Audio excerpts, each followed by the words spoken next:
Abdominal pain, whether it's pulsating or constantly there, can be quite annoying. But one issue we often deal with when we're trying to diagnose the cause of the abdominal pain is this over here. All these patients came in with abdominal pain, and although they appear to be similar, they actually have 4 different causes. So I will now explain and illustrate these 4 causes of abdominal pain. But then I will also explain dangerous signs with abdominal pain that should never be ignored. In order to show you why it can be tricky sometimes to diagnose the cause of abdominal pain, I would have to slice open my stomach like this and then open it up, and then you would see something like this. So what do you think? Where can abdominal pain actually start? Where does it hurt? You can see we have a lot of organs here. The small intestine, and then the large intestine. Furthermore, you can see some fat tissue over here underneath the skin, and that fat tissue is covered with a thin lining called the parietal peritoneum.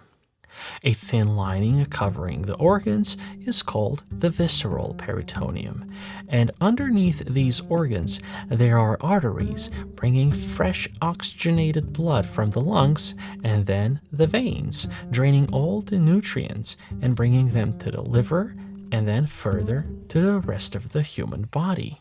All of these organs can actually be a source of abdominal pain, and patients usually come with different complaints, and that presents a true diagnostic challenge. But there's this one organ I'd like to highlight here. And this, what you can see here, is the colon. The colon has its ascending part here and then the transverse part over here. Behind the small intestine, you would be able to find the descending part of the colon. But why is colon important when we consider abdominal pain? Its ascending part is here on the right side of the abdomen. And then in the superior part of the abdomen is its transverse part, and its descending part is in the left side of the abdomen. It can cause pain more or less in all the points and parts of the abdomen. So because of the way colon goes through the human abdomen, it's not very likely that it causes pain over here, right? It makes sense. But pathologies can spread from colon to other parts of the human abdomen and cause pain. But before I show you these pathologies in colon that can cause abdominal pain, I want you to know that this video about abdominal pain was made as a preparation for young doctors for the United States medical licensing exams.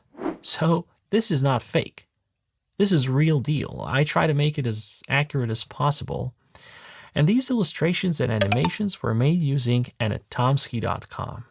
So if you want to make a similar medical video and you're a medical doctor, then you can use that website.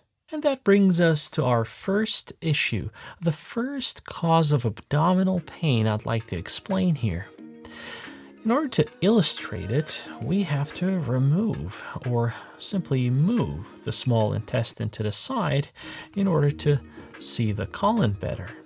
Well, now we see it. We can see the transverse part from the underside, and we can also see the descending part of it. But we see no issue. We cannot illustrate it. Let's just continue to search for the source of abdominal pain.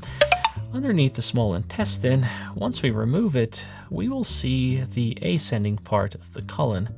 And we can look closely for any erosions or inflammation, any tumors or some kind of a mass. Well, we still find nothing. Everything appears to be normal, and yet the patient still suffers from abdominal pain. Well, that brings us to our first diagnosis, our first cause of abdominal pain. If the patient reports abdominal pain with both constipation but also diarrhea, and the patient is a young female without any positive diagnostic tests, then we are most likely looking at a diagnosis of a condition called irritable bowel syndrome. But in our next patient, we actually did find something over here. This is the colon, and this over here is the place where small intestine enters the colon. What we found here is a small pouch that looked something like this. This small pouch is usually associated with low vitamin D and obesity, and bacteria can grow in here. Furthermore, particles of food can be stuck, and this can cause inflammation and pain. This pouch that's inflamed and causes abdominal pain can develop pretty much in any part of the colon, but it usually happens in the sigmoid colon. The pouch itself is called diverticula, and the inflammation of the pouch, diverticulitis.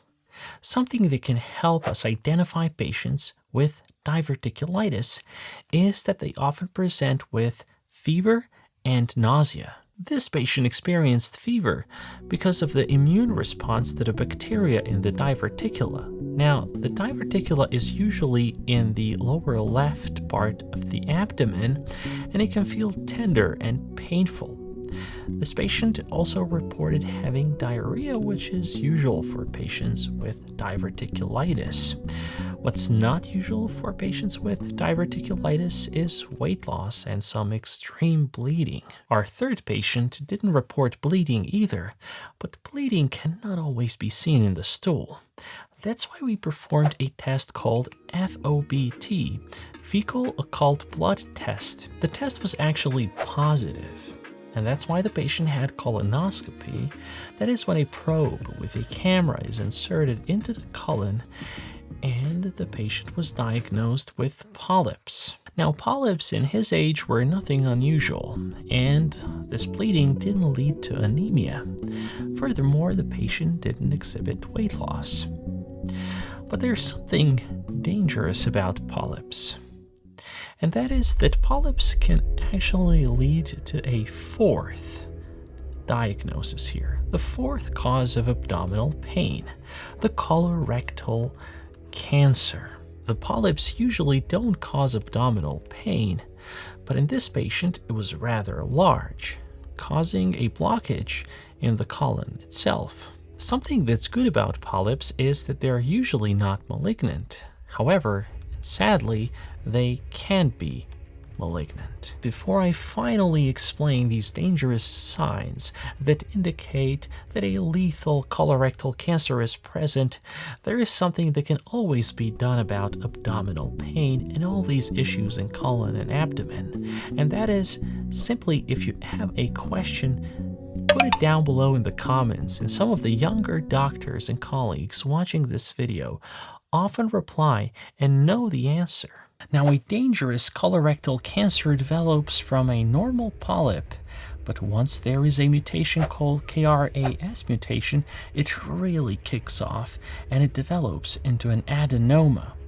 Now, the next thing that happens is a mutation in genes that suppress cancer. Those are the TP3 and DCC genes. Once that happens, it really starts growing extremely fast and it turns into a colorectal cancer. This cancer is aggressive now. It's malignant. It doesn't only grow outward, but it also attacks other parts of the human body. It grows aggressively into other tissues. Now, abdominal pain is always an issue, but it's a true alarm sign if it's combined with following signs of danger.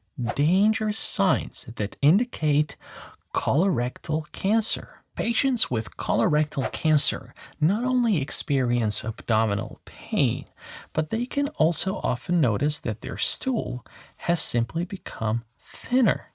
Furthermore, they might see that they have blood in their stool, and they feel tired because they have anemia because of all the blood loss. Really? Aren't there any other signs of colorectal cancer? Right, patients also report weight loss.